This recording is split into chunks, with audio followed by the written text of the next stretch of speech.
আসসালামু আলাইকুম। স্বাগতম সবাইকে ইরফানস লাইভ মিক্স ইউটিউব চ্যানেলের আজকের ভিডিওতে। দর্শক, আজ কথা বলবো পাওয়ার অ্যান্ড ফুয়েল সেক্টর। এই সেক্টর নিয়ে সাম্প্রতিক সময়ে বাজারে অনেক চাঞ্চল্য দেখা গেছে। খালি চোখে বোঝা যায় এখানে একটি শক্তিশালী জাম্প হয়েছে, আর সেই জাম্পের শুরুটা হয়েছিল ইস্টার্ন লুব্রিক্যান্টস দিয়ে। এই স্টকটা যেন পুরো সেক্টরকে টেনে তুলেছিল। 1300 টাকা রেঞ্জ থেকে এক লাফে প্রায় 3000 টাকা পর্যন্ত উঠে গিয়েছিল ইস্টার্ন লুব্রিক্যান্ট। স্বাভাবিকভাবেই পুরো সেক্টরের চার্টে তার প্রভাব পড়ে। আসলে ইস্টার্ন লুব্রিক্যান্টের চার্ট আর পাওয়ার সেক্টরের চার্ট মিলিয়ে দেখলে সেই সাদৃশ্যটা বোঝা যায়। শুধু ইস্টার্ন লুব্রিক্যান্ট না, একটা সময় সিভিও 86 টাকা থেকে 155 টাকা পর্যন্ত উঠেছিল। এমজেএল বিডি 67 টাকা থেকে 105 টাকা, এসপিসিএল 30 টাকা থেকে 45 টাকা পর্যন্ত উঠে আসে। এই রকম মুভমেন্ট তো প্রতিদিন দেখা যায় না। তখন অনেকেই ঠিকঠাক ব্যবসার সুযোগ নিতে পারেননি। কেউ হতাশ হয়েছিলেন, কেউ বা কমিশনকে দায়ী করেছিলেন। কিন্তু একটা কথা আমরা ভুলে যাই, আমরা নিজেরাই যদি বাজার বুঝে কাজ না করি তাহলে দোষারোপ করে তো কোনো লাভ নেই, বরং নিজের সিদ্ধান্তে আস্থা রাখা উচিত। এখন যেহেতু এই সেক্টরের বড় একটা গতি পেয়েছিল, তাই স্বাভাবিকভাবে একটা কারেকশন আসতে পারে, আর সেখান থেকে কিছুটা আতঙ্ক কাজ করছে। গ্যাপ ফিল হবে কি না সেটা নিয়ে অনেকেই চিন্তিত, কিন্তু আমি বলি উপরে নিচে যাওয়া, গ্যাপ ফিল আপ এইসব স্টক মার্কেটের স্বাভাবিক বিউটি। আজকে আমরা eastern lubricant, সিভিও, MJL BD, SPCL নিয়ে কথা বলছি না, বরং নজর দিচ্ছি এই সেক্টরের 4টি স্টকে যেগুলো এখন মোমেন্টামে আসতে দেখা যাচ্ছে। আর স্টকগুলো হলো ডরিন পাওয়ার, তিতাস গ্যাস, বারাকা পাওয়ার আর ইউপিজিডিসিএল। এই স্টকগুলোর মধ্যে কিছু আছে যেগুলো নির্দিষ্ট একটা রেঞ্জে ঘুরপাক খাচ্ছে, যেটা আমরা বলি অ্যাকুমুলেশন বা ডিস্ট্রিবিউশন জোন। আবার কিছু স্টক আছে যেগুলো নতুনভাবে মোমেন্টামে ফিরছে। আমরা সেগুলিকেই পর্যবেক্ষণে রাখব। তবে একটা জিনিস মাথায় রাখবেন, আমি কাউকে স্টক কিনতে বা বিক্রি করতে বলছি না। আমি এই বিশ্লেষণটা করেছি শুধুমাত্র শেখার উদ্দেশ্যে, আনন্দের জন্য। আমি কোনো প্রফেশনাল অ্যাডভাইজার না। সিদ্ধান্ত নেবেন আপনি নিজেই, আর তার দায়ভারও আপনার নিজের। আজ আমরা প্রথমে বিশ্লেষণ করব পাওয়ার অ্যান্ড ফুয়েল সেক্টরের একটি গুরুত্বপূর্ণ স্টক, ডরিন পাওয়ার। এই স্টকটি নিয়ে টেলিগ্রাম গ্রুপে অনেক আগেই আলোচনার সূত্রপাত হয়েছিল, আর সেখানেই আমরা রেঞ্জ দিয়েছিলাম 24 টাকা 50 থেকে 25 টাকার মধ্যে কেনার পরামর্শমূলক তথ্য। এই স্টকটি এর মধ্যেই অনেককে প্রফিট দিয়েছে, অনেকে সেই প্রফিট তুলে আবার নতুন করে এন্ট্রি নিয়েছেন, কেউ কেউ সুইচ করে অন্য স্টকেও চলে গেছেন। তবে আজকের ভিডিও তাদের জন্য যারা এখনও এই স্টকে আছেন এবং একটু দীর্ঘমেয়াদী দৃষ্টিতে দেখছেন। তাদের জন্য আমরা আনব ফান্ডামেন্টাল ও টেকনিক্যাল দুই দিকের বিশ্লেষণ। ফান্ডামেন্টাল বিশ্লেষণ, ডরিন পাওয়ার একটি এ ক্যাটাগরির স্টক, আর এর কিছু ফান্ডামেন্টাল দিক দেখে নেওয়া যায়। ইপিএস এখন 4 টাকা প্লাস, পি রেশিও 6 টাকা প্লাস, যা বেশ অ্যাট্রাকটিভ। এনএভি ন্যাব প্রায় 52 টাকা। সর্বশেষ বছর কোম্পানি দিয়েছে 10% ক্যাশ ডিভিডেন্ড। ইনস্টিটিউশনাল হোল্ডিং বেড়েছে, যা আস্থার ইঙ্গিত। ডাইরেক্টরদের হোল্ডিং 67%, যা নির্দেশ করে কোম্পানির প্রতি পরিচালকদের আগ্রহ ও দায়বদ্ধতা। এইসব তথ্যই আমাদেরকে বলে দেয় স্টকটির ভিত মজবুত, অন্তত এখন পর্যন্ত। এবার আসি টেকনিক্যাল বিশ্লেষণ। স্টকটির সর্বশেষ ক্লোজিং প্রাইস ছিল 27 টাকা 10 পয়সা। এখন মূল বিষয় হলো 29 টাকা 90 পয়সা ছোঁয়া বা তার উপরে যাওয়া, কেননা সেখান থেকেই শুরু হতে পারে বড় সম্ভাবনা নতুন দুয়ার। স্টপ লস ধরা হয়েছে 24 টাকা 40 পয়সা। প্রাথমিক টার্গেট 32 টাকা, সেকেন্ডারি টার্গেট 40 টাকা, ফাইনাল এক্সিট রেঞ্জ 48 থেকে 53 টাকা। এই জায়গাটা হবে চ্যালেঞ্জিং জোন। এই জোন পর্যন্ত আমরা স্টকের ওঠানামার মধ্যে ট্রেড করতে পারি। রেজিস্ট্যান্সে সেল, সাপোর্টে বাই, এই পলিসি ফলো করলে কিছুটা মুনাফা নেওয়া সম্ভব হতে পারে। এখানে গুরুত্বপূর্ণ বিষয় হলো ট্রেন্ড চলমান থাকলে এই 48-53 টাকা রেঞ্জ পৌঁছানোর পর আবার পরবর্তী আপডেট ইনশাল্লাহ আপনাদের জানিয়ে দেওয়া হবে। দ্বিতীয় যে স্টকের আলোচনা তা হলো তিতাস গ্যাস নিয়ে। একটা এমন স্টক যার ফান্ডামেন্টাল হয়তো খুব শক্তিশালী নয়, কিন্তু কিছু বিশেষ দিক থেকে এখনও এটি বিনিয়োগকারীদের নজরে আছে। শুরু করি ফান্ডামেন্টাল দিক দিয়ে।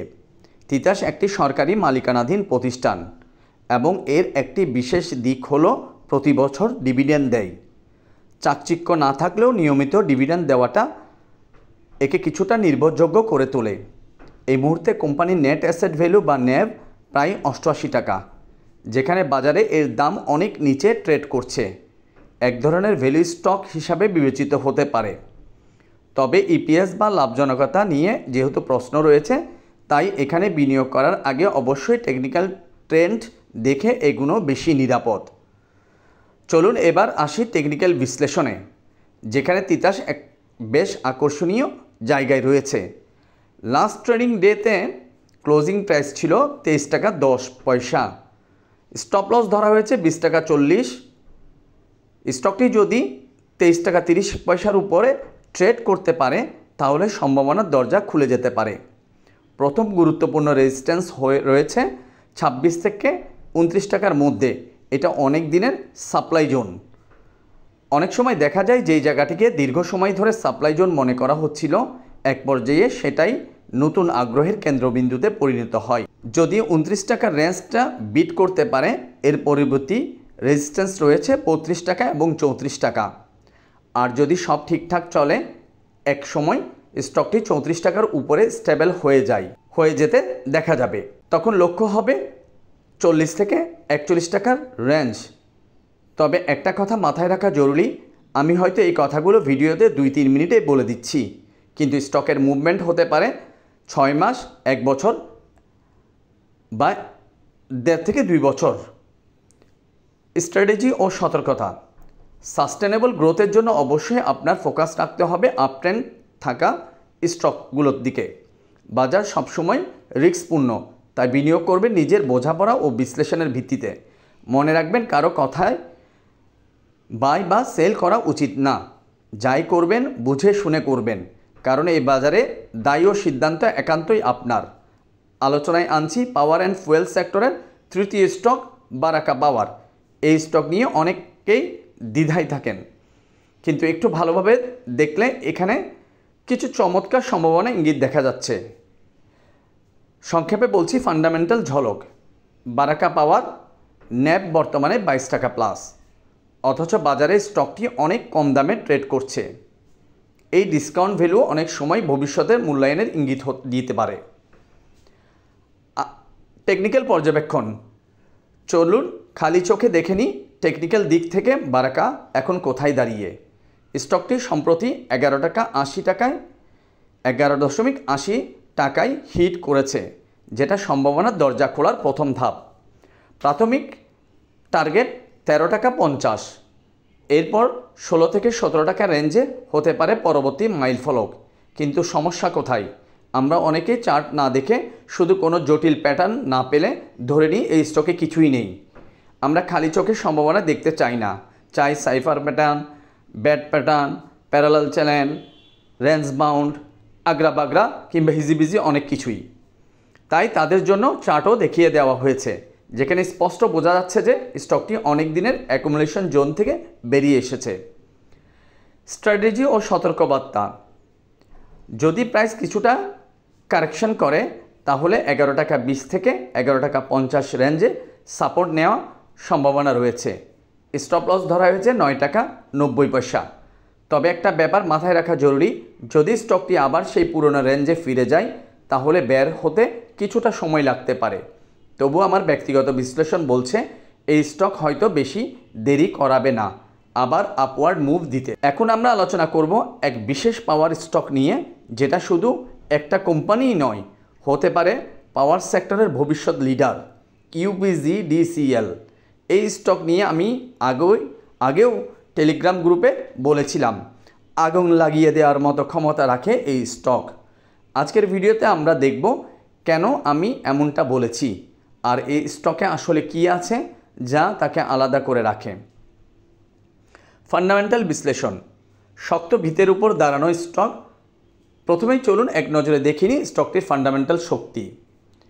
ইপিএস 25 টাকার বেশি, পিই মাত্র 5.5, এত কম পিই মানেই আন্ডার ভ্যালু মনে করার সুযোগ। Last year dividend 60% cash. হ্যাঁ, আপনি ঠিক শুনেছেন, ডাইরেক্টর হোল্ডিং 90%, যা স্পষ্টভাবে বলে দেয় পরিচালকরাই এই কোম্পানির সবচেয়ে বড় বিশ্বাসী। আর এর মানে কি, ডিভিডেন্ড ডিসিশনগুলোতে তারা নিজেরাও বড় অংশীদার, তাই ডিভিডেন্ড পলিসি অনেক স্টেবল ও বিনিয়োগ বান্ধব। এই কারণে এপ্রিল মাসের প্রথম দিকে যখন এই স্টকটি 120 টাকার আশেপাশে ছিল, অনেকেই এটিকে লং টার্ম ইনভেস্টমেন্টের জন্য সুপারিশ করেছিলেন। আজ অনেক দিন কেটে গেছে,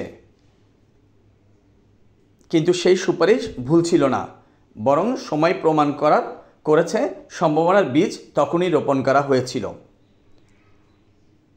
টেকনিক্যাল বিশ্লেষণ, চার্ট যা বলছে ইউপিজিডিসিএল এর লাস্ট ট্রেডিং ডেতে ক্লোজিং প্রাইস ছিল 142.10 টাকা।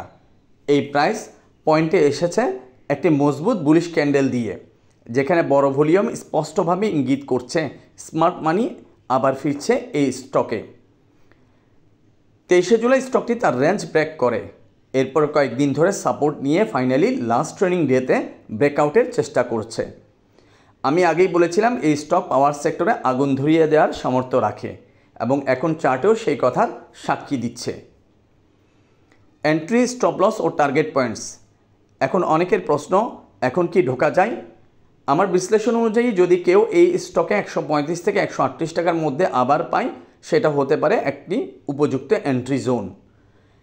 স্টপ লস 130 টাকার নিচে গেলে চিন্তা করা যায়। প্রথম বাধা বা রেজিস্ট্যান্স 147 থেকে 148 টাকার দিকে।